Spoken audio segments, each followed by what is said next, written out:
Madiga reservation పోరాట సమితి MRPS నిర్వహిస్తున్న మాదిగ విశ్వరూప మహాసభలో ప్రధాని మోదీ పాల్గొంటారు. సికింద్రాబాద్ పెరేడ్ గ్రౌండ్స్ లో కాసేపట్లో జరిగే భారీ బహిరంగ సభకు ఎంఆర్పీఎస్ విస్తృత ఏర్పాట్లు చేసింది.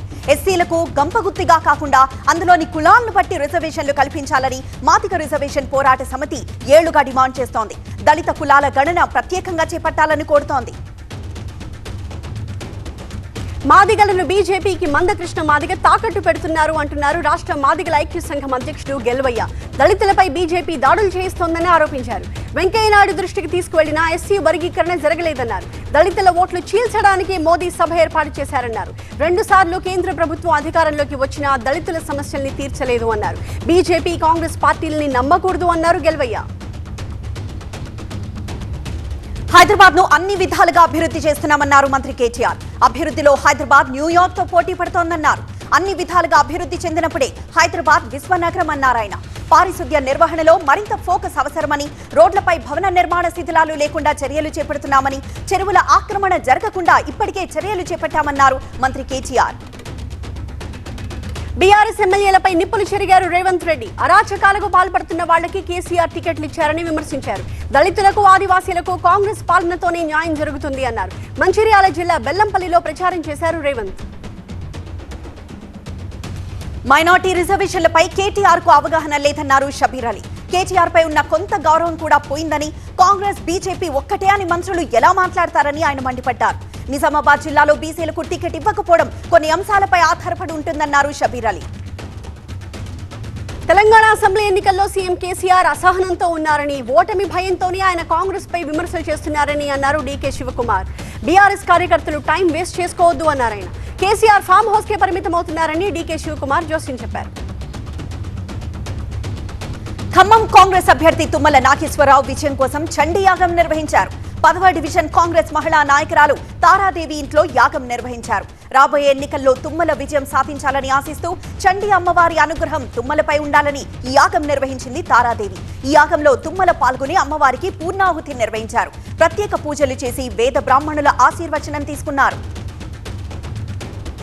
తుమ్మలపై మంత్రి పువ్వాడ మండిపడ్డారు. తుమ్మల చెల్లని రూపాయి, తాను 100 రూపాయల నాణ్యం అన్నారు. సత్తుపల్లి, పాలేరులో చెల్లనిది ఇక్కడ చెల్లుతుందా అని ప్రశ్నించారు. ఓడిపోయినా తుమ్మలకు కేసీఆర్ మంత్రి పదవి ఇచ్చారని, అయితే తుమ్మల కేసీఆర్ తో పాటు ప్రజల్ని కూడా మోసం చేశారని ఆరోపించారు పువ్వాడ అజయ్.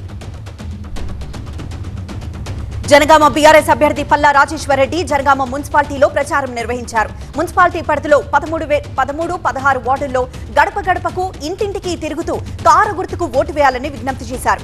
ఈ ప్రచారంలో మహిళలు వీర తిలకం దిద్ది ఆశీర్వదించి పల్లాకు ఘన స్వాగతం పలికారు. వాడవాడలా, గల్లీ గల్లీలో తిరుగుతూ తనను గెలిపించాలని అభ్యర్థించారు పల్లా. ఇప్పటి వరకు చేపట్టిన సంక్షేమ పథకాలు, రానున్న రోజుల్లో చేపట్టే అభివృద్ధి కార్యక్రమాలతో జనగామలో సమగ్ర అభివృద్ధి జరుగుతుందన్నారు. బీఆర్ఎస్ అభ్యర్థి కాలేరు వెంకటేష్ ప్రగల్భాలు పలకడమే తప్ప అంబర్పేటకి చేసిందేమీ లేదు అన్నారు కాంగ్రెస్ అభ్యర్థి రోహిత్ రెడ్డి. మాజీ కార్పొరేటర్లు గరిగంటి శ్రీదేవి రమేష్, పులి జగన్ తో పాటుగా కొందరు బీఆర్ఎస్ నాయకులు కాంగ్రెస్ పార్టీలో చేరారు.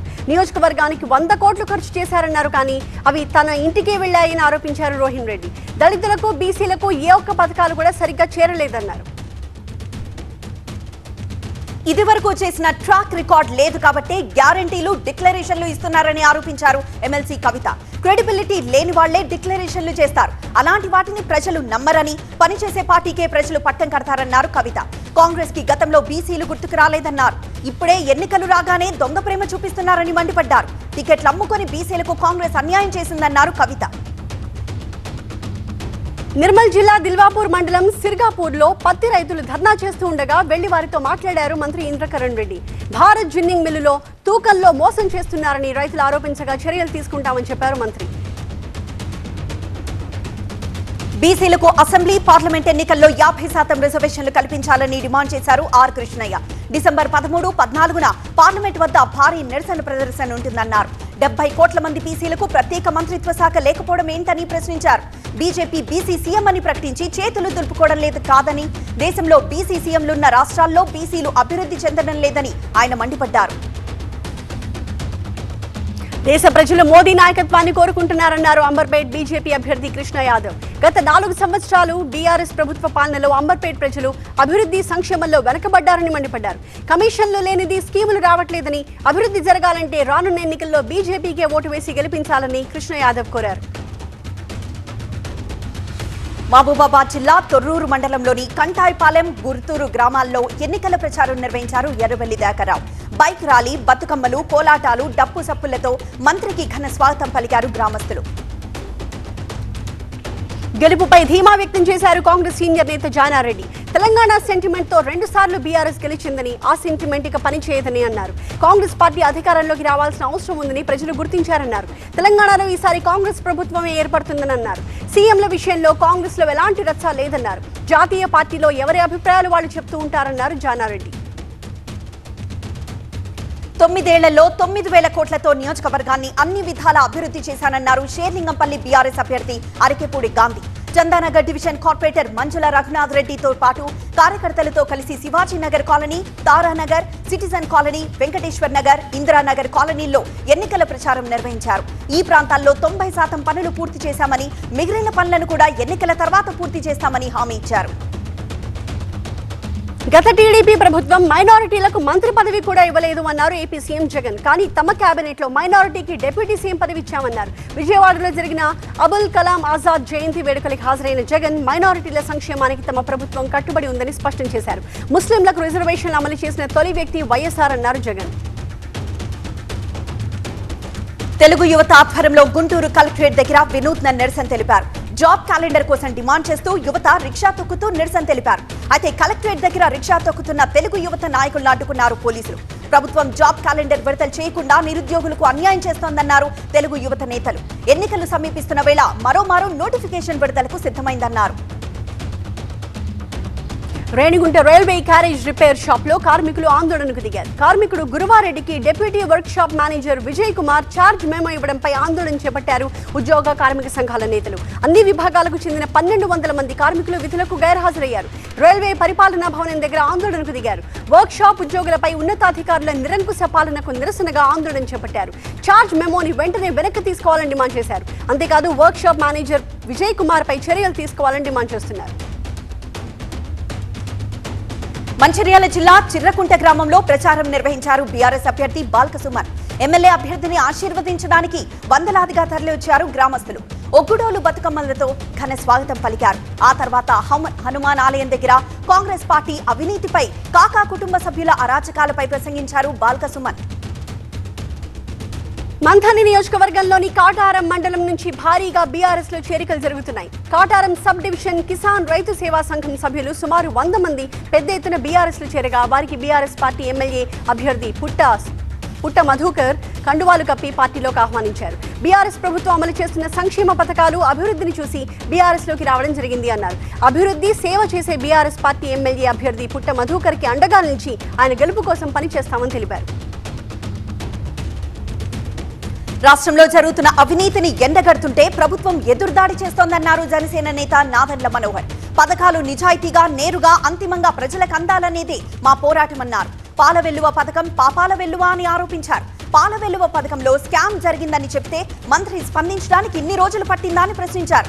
పాల వెల్లువ పథకం వైసీపీ నాయకుల కోసమేనని, అమూల్ డైరీ కోసమే బటన్ నొక్కారన్నారు. పథకంలో 1000 కోట్ల అవినీతి జరిగిందని, ఆ డబ్బులన్నీ ఎటుపోయాయో సమాధానం చెప్పాలన్నారు. టాలీవుడ్ చిత్ర పరిశ్రమలో తీవ్ర విషాదం నెలకొంది. ప్రముఖ సీనియర్ నటులు చంద్రమోహన్ మృతి చెందారు. గత కొన్ని రోజులుగా అనారోగ్యంతో బాధపడుతున్న ఆయన అపోలో ఆసుపత్రిలో చికిత్స పొందుతూ తుది శ్వాస విడిచారు. ఈ విషయం తెలుసుకున్న సినీ ప్రముఖులు చంద్రమోహన్ మృతికి సంతాపం తెలిపారు. ఆయన అంత్యక్రియలు సోమవారం హైదరాబాద్ లో జరుగుతాయి. సీనియర్ నటులు చంద్రమోహన్ మృతి బాధాకరమన్నారు తెలుగు రాష్ట్రాల సీఎంలు జగన్, కేసీఆర్. చంద్రమోహన్ కుటుంబ సభ్యులకు ప్రగాఢ సానుభూతి తెలిపారు ప్రముఖులు. ఆణిముత్యాల లాంటి సినిమాల్లో చంద్రమోహన్ నటించారన్నారు మెగాస్టార్ చిరంజీవి. చంద్రమోహన్ ఆత్మకు శాంతి చేకూరాలని, ఆయన లేని లోటు తీరనదంటూ ట్వీట్ చేశారు.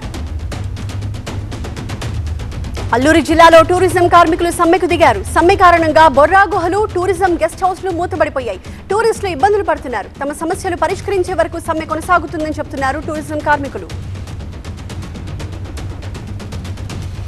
విశాఖ నుంచి హైదరాబాద్ మహారాష్ట్రకు అక్రమంగా గంజాయి తరలిస్తున్న ముఠాను పట్టుకున్నారు పోలీసులు. వినోద్ కిషన్ రావు బాస్కే అనే వ్యక్తిని పెద్దంబర్పేట్ ఔటర్ రింగ్ రోడ్ దగ్గర అరెస్ట్ చేశారు అబ్దుల్లాపూర్ మెట్ పోలీసులు. అతని దగ్గర నుంచి 30 కిలోల గంజాయిని స్వాధీనం చేసుకున్నారు.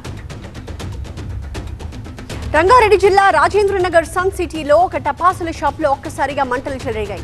భారీగా ఆస్తి నష్టం జరిగింది. మొదట్లో దీన్ని ప్రమాదంగా భావించారు, కానీ గుర్తు తెలియని దుండగుడు నిన్న రాత్రి ఎవరూ లేని టైంలో టపాసుల షాప్ కి వచ్చి నిప్పంటించినట్టుగా పక్కనే ఉన్న ఒక బట్టల దుకాణంలో ఉన్న సీసీ కెమెరాలో రికార్డ్ అయిన దృశ్యాలు చెబుతున్నాయి. నర్సాపురంలోని పొన్నపల్లిలో అగ్ని ప్రమాదం జరిగింది. పిల్లలు టపాసులు కాలుస్తుండగా పూరిల్లుపై పడి పూర్తిగా దగ్ధమైంది. దీంతో ప్రమాద స్థలానికి చేరుకున్న ఫైర్ సిబ్బంది మంటలు నార్పేశారు. ఈ అగ్ని ప్రమాదంలో 3 కుటుంబాలు రోడ్డున పడ్డాయి. అంబేద్కర్ కోనసీమ జిల్లాలోని వాడపల్లి వెంకటేశ్వర స్వామి బ్రహ్మోత్సవాలు ముగిశాయి. 9 రోజుల పాటు అంగరంగ వైభవంగా వేడుకలను నిర్వహించారు. ఆఖరి రోజున స్వామివారికి గోదావరి నదీ తీరాన శ్రీ చక్ర స్నానం నిర్వహించారు ఆలయ పూజారులు, ధర్మకర్తల సభ్యులు. 9వ రోజు ధ్వజారోహణం, స్వామివారి ఏకాంత సేవతో బ్రహ్మోత్సవాలు ముగిశాయి. 9 రోజుల పాటు 9 అలంకారాలతో వాహనంపై ఊరేగి భక్తులకు కనువిందు చేశారు శ్రీనివాసుడు. మధ్యప్రదేశ్ పీసీసీ చీఫ్ కమల్నాథ్ నివారీ జిల్లాల అధికారులకు వార్నింగ్ ఇచ్చారు. ఏం చేస్తారో ఈ 6 రోజుల్లో చేసుకోండి అన్నారు. ఆ తర్వాత 5 ఏళ్లు మీరు మా కిందే పనిచేయాల్సి ఉంటుందని చెప్పారు. మధ్యప్రదేశ్ లో వచ్చేది తమ ప్రభుత్వమే అని ఎవరిని వదిలేది లేదని కమల్నాథ్ హెచ్చరించారు. మోదీ సర్కార్ విధానాలపై పోరాడుతున్న సమాజ్వాదీ చీఫ్ అఖిలేష్ యాదవ్ నోట్ల రద్దు నాటి రోజుల్ని వినూత్నంగా గుర్తు చేసే ప్రయత్నం చేశారు. ఖజాంచీ అనే బాలుడి పుట్టినరోజు వేడుకను నిర్వహించారైనా. నోట్ల రద్దు వేళ బ్యాంకు ముందు క్యూ లైన్ లో ఈ పిల్లవాడి తల్లి నిల్చున్నప్పుడు ప్రసవం జరిగింది. అప్పట్లో అతన్ని తాను చూశాను అన్నారు అఖిలేష్. నోట్ల రద్దు తర్వాత డిజిటల్ లావాదేవీలు పెరిగాయని చెబుతున్నా ఇప్పటికీ నగదులోనే లావాదేవీలు సాగుతున్నాయని, పైగా భూ క్రయ విక్రయాల్లో బీజేపీ రీతిలో ఇలాంటి నగదు లావాదేవీలు సాగిస్తున్నారు అని సమాజ్వాదీ చీఫ్ గుర్తు చేశారు. ఢిల్లీ లిక్కర్ స్కామ్ నిందితుడు మనోజ్ సిసోడియాకు ఇంటికి వెళ్లేందుకు అనుమతి వచ్చింది రౌజ్ ఎవెన్యూ కోర్టు. అనారోగ్యంతో ఉన్న భార్యను కలిసేందుకు అనుమతించాలని కోరగా కోర్టు అంగీకరించింది. కోర్టు ఆదేశాల మేరకు సిసోడియాను పోలీసులు ఇంటికి తీసుకువెళ్లారు. అయోధ్య నగరంలోని శ్రీరామ జన్మభూమి సాయంత్రం రాత్రి భారీ దీపోత్సవం జరగబోతోంది. దీపోత్సవానికి భారీ ఏర్పాట్లు చేశారు అధికారులు. ప్రపంచంలోనే మొట్టమొదటిసారి అయోధ్య దీపోత్సవంలో భాగంగా 24 లక్షల దీపాలు వెలిగించి గిన్నెస్ వరల్డ్ రికార్డు నెలకొల్పాలని యూపీ ప్రభుత్వం నిర్ణయించింది. సరయూ నదీ తీరంలో 51 ఘాట్లలో 24 లక్షల దీపాలు వెలిగించి ప్రపంచ రికార్డు నెలకొల్పబోతున్నారు. జమ్మూ కశ్మీర్ లో మంచు గుట్టలుగా పేరుకుంది. కుప్వారా జిల్లా వ్యాప్తంగా రహదారులు మంచుతో నిండిపోయాయి. సాధన ఏరియాలో గుట్టలుగా పేరుకున్న మంచును జేసీబీలతో తొలగించారు అధికారులు. భారీ హిమపాతం కారణంగా వాహనదారులు అవస్థలు పడ్డారు. మంచులో కదల్లేక వాహనాలు ఎక్కడికక్కడే నిలిచిపోయాయి.